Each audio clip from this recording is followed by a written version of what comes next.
1959 വിമോചന സമരം പല കാരണങ്ങൾ കൊണ്ടും അധാർമികവും ഭരണഘടനാ വിരുദ്ധവുമായിരുന്നു. സമരം ചെയ്യാനുള്ള അവകാശം എല്ലാവർക്കും ഉണ്ട്, പ്രതിഷേധിക്കാനുള്ള സ്വാതന്ത്ര്യമുണ്ട്. നമ്മുടെ ഭരണഘടന ഉറപ്പ് നൽകുന്ന ഒരു മൗലികാവകാശമാണത്. പക്ഷേ ഇവിടെ സംഭവിച്ചത്, ഈ വിദ്യാഭ്യാസ ബില്ലിനെ തുടർന്ന് കത്തോലിക്ക സഭയും മറ്റ് ക്രൈസ്തവ സഭകളും ഒരു ഭാഗത്ത്, ഭൂപരിഷ്കരണ നിയമം, അന്ന് കാർഷിക ബന്ധ നിയമം എന്നറിയപ്പെട്ട ഭൂപരിഷ്കരണ നിയമത്തോടുള്ള എതിർപ്പ്, NSSനും ചില മറ്റ് സമുദായ സംഘടനകൾക്കും ഒരു ഭാഗത്ത്, പിന്നെ തിരഞ്ഞെടുക്കപ്പെട്ട സർക്കാരിനോട് കോൺഗ്രസ്, മുസ്ലിം ലീഗ്, PSP മുതലായ പാർട്ടികൾക്കുള്ള ഈർഷ്യ, ഇടതുപക്ഷക്കാരാണെങ്കിലും അവരെ അകറ്റി നിർത്തിയിൽ KSPക്കും അതുപോലെ RSPക്കും ഉണ്ടായിരുന്ന എതിർപ്പ്, ഇതെല്ലാം കൂടി ചേർന്ന് ഒരു വലിയ ജനമുന്നേറ്റമായിട്ട് മാറുകയും സാധാരണക്കാരായ ആളുകൾ, ഇന്നത്തെ പോലെയല്ല, അന്ന് വിദ്യാഭ്യാസം കുറഞ്ഞവരാണ്, നിരക്ഷരരാണ് കൂടുതൽ, അവരെ പല രീതിയിൽ പറഞ്ഞ് ഇളക്കി സമരരംഗത്തേക്ക് കൊണ്ടുവരികയും ഈ സാധുക്കളെ തോക്കിൻ്റെ മുമ്പിലേക്കും ലാത്തിയുടെ മുമ്പിലേക്കും വിട്ടുകൊടുക്കുകയും ചെയ്തുകൊണ്ട് ഈ സമര നേതാക്കൾ സംഘടിപ്പിച്ച ഒരു സമര ആഭാസമായിരുന്നു ഈ സത്യത്തിൽ വിമോചന സമരം.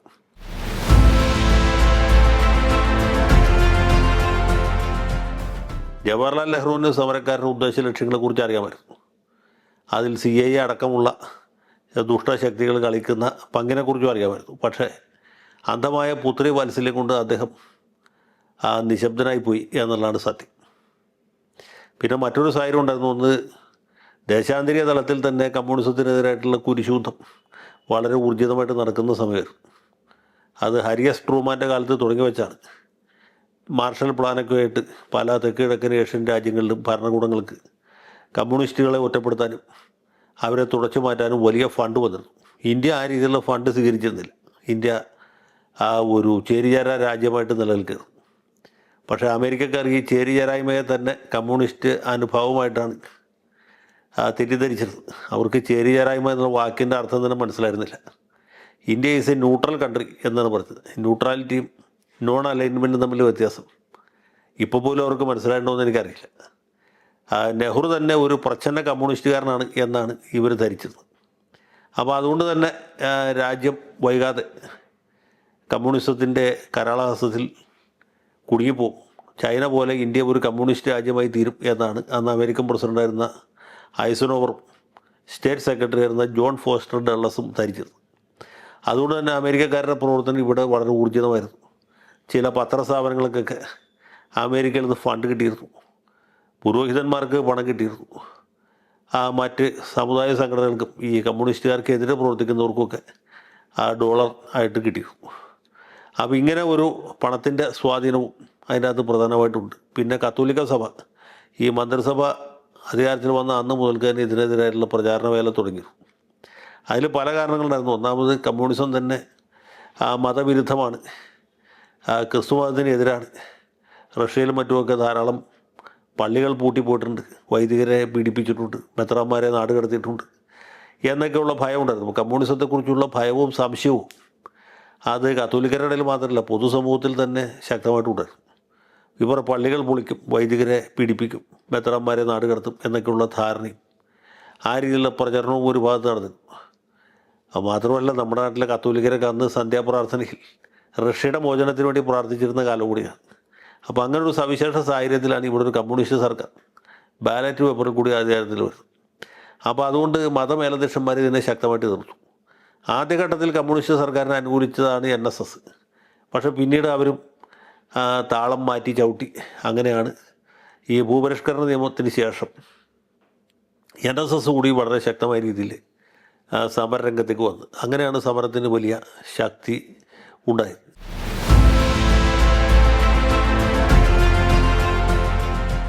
സർക്കാരിൻ്റെ പിരിച്ചുവിടൽ കേരള രാഷ്ട്രീയത്തിലും അതുപോലെ തന്നെ ദേശീയ രാഷ്ട്രീയത്തിലും ദൂരവ്യാപകമായ പല പ്രത്യാഘാതങ്ങളും ഉണ്ടാക്കി. കമ്മ്യൂണിസ്റ്റ് പാർട്ടിക്കകത്ത് അതിനു മുമ്പ് തന്നെ അഭിപ്രായ ഭിന്നതകളുണ്ടായിരുന്നു. അത് ഈ സർക്കാരിൻ്റെ കാര്യത്തിലും ഉണ്ടായിരുന്നു. ഈ സർക്കാരിനെ പിരിച്ചുവിട്ടതിന് ശേഷമാണ് സത്യത്തിൽ അഖിലേന്ത്യാ തലത്തിൽ കമ്മ്യൂണിസ്റ്റ് പാർട്ടിക്കകത്തുണ്ടായിരുന്ന ഭിന്നത കൂടുതൽ രൂക്ഷമായത്. അത് 1964 പ്രകടമായതുമായ, ശരിക്കും 1962 തന്നെ പൂർത്തീകരിക്കപ്പെട്ടിരുന്ന പിളർപ്പിലെത്തിയതും. അപ്പോൾ കമ്മ്യൂണിസ്റ്റ് പാർട്ടിക്കകത്ത് രണ്ട് ചേരികളുണ്ടായിരുന്നു. ഒന്ന്, കോൺഗ്രസ്സിലെ പുരോഗമനവാദികളായ ജവഹർലാൽ നെഹ്റു അടക്കമുള്ള ആളുകളുമായിട്ട് സഹകരിക്കണം എന്ന അഭിപ്രായമുള്ള ഒരു ലൈൻ. അത് നമ്മൾ വലത് ലൈൻ എന്നുകൂടി പറയാം. അതല്ല, സായുധ വിപ്ലവത്തിൽ കൂടി ഇന്ത്യ മോചിപ്പിക്കണം, പാർലമെൻ്ററി ജനാധിപത്യം നമുക്ക് സ്വീകാര്യമല്ല എന്ന് പറയുന്ന അതിവിപ്ലവകാരികളുടെ ലൈൻ, അതിന് നമുക്ക് ഇടത് ലൈൻ എന്നും വേണമെങ്കിൽ പറയാം. അപ്പോൾ ഇതിനെ അനുകൂലിക്കുന്ന BT രണദീപ് അല്ലെങ്കിൽ സുന്ദരയ്യ മുതലായ ആളുകൾ കേരളത്തിൽ കമ്മ്യൂണിസ്റ്റ് പാർട്ടിയുടെ നേതൃത്വത്തിൽ സർക്കാരുണ്ടാക്കിയതിന് തെറ്റാണ്, അത് കമ്മ്യൂണിസത്തിൻ്റെ അന്തസ്സത്തേക്ക് നിരക്കുന്നതല്ല എന്ന അഭിപ്രായക്കാരാണ്. മറിച്ച് ജനാധിപത്യ മാർഗത്തിൽ കൂടി ഒരു പരീക്ഷണം നടത്തുന്നതിന് തെറ്റില്ല. നമുക്ക് കോൺഗ്രസ്സിനകത്തുള്ള പുരോഗമനവാദികളും മറ്റ് സോഷ്യലിസ്റ്റ് ഇടതുപക്ഷ കക്ഷികളുമായിട്ടും യോജിച്ച് പ്രവർത്തിക്കാം എന്ന നിലപാടുള്ള ആളുകളുണ്ട്. SA ഡാങ്കയും ZA അഹമ്മദും ഒക്കെ ആ കൂട്ടത്തിൽപ്പെട്ടവരായിരുന്നു. അപ്പോൾ ഈ രണ്ട് ചേരികൾ തമ്മിലുള്ള ഒരു സ്പർദ്ധ അല്ലെങ്കിൽ അവർ തമ്മിലൊരു അഭിപ്രായ വ്യത്യാസം, ആശയസമരം വളരെ രൂക്ഷമായ രീതിയിൽ നടക്കുമ്പോഴാണ് കേരളത്തിൽ ഒരു മന്ത്രിസഭ ഉണ്ടാകുന്നത്. കോൺഗ്രസ്സുകാർ, പ്രത്യേകിച്ച് ജവഹർലാൽ നെഹ്റു തന്നെ മുൻകൈ എടുത്ത് അതിനെ പിരിച്ചു കൊടുത്തു. അപ്പോൾ ഈ സർക്കാരിനെ പിരിച്ചുകൊടുകൂടി കമ്മ്യൂണിസ്റ്റ് പാർട്ടിക്കകത്തുള്ള അതിതീവ്രവാദികൾ അല്ലെങ്കിൽ അതിവിപ്ലവകാരികൾ, ഉടൻ വിപ്ലവകാരികൾ കൂടുതൽ പ്രബലരായി. അത് 1962 ചൈനയുടെ ആക്രമണമൊക്കെ ആയപ്പോഴത്തേക്കും കൂടുതൽ രൂക്ഷമാവുകയും പാർട്ടി നെടുകെ പിളരുകയുമാണ് ഉണ്ടായത്. 64 പിളർപ്പ് പൂർത്തീകരിച്ചത് എന്നേ ഉള്ളൂ, പക്ഷേ ഫലത്തിൽ 62 തന്നെ പിളർന്നിരുന്നു.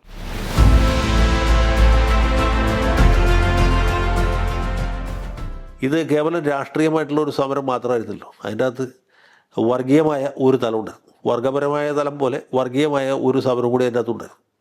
പ്രത്യേകിച്ച് കേരളത്തിലെ പ്രബലരായ സവർണ ഹിന്ദുക്കളും സവർണ ക്രൈസ്തവരുമായിരുന്നു സമരത്തിന് മുൻകൈ എടുത്ത്. മലബാറിൽ മുസ്ലിം ലീഗ് ഉണ്ടായിരുന്നു എങ്കിൽ പോലും ആ മധ്യ കേരളത്തിൽ പ്രത്യേകിച്ചും ഈ സവർണ ഗുണ്ടകൾ അവർ കമ്മ്യൂണിസ്റ്റ് സർക്കാരിൻ്റെ കാലത്ത് തന്നെ സംഘടിച്ചിരുന്നു. പക്ഷേ ഈ ഗുണ്ടായുസം മന്ത്രിസഭ പിരിച്ചു കൊടുത്ത ഘട്ടത്തിലാണ് കൂടുതൽ രൂക്ഷമായത്.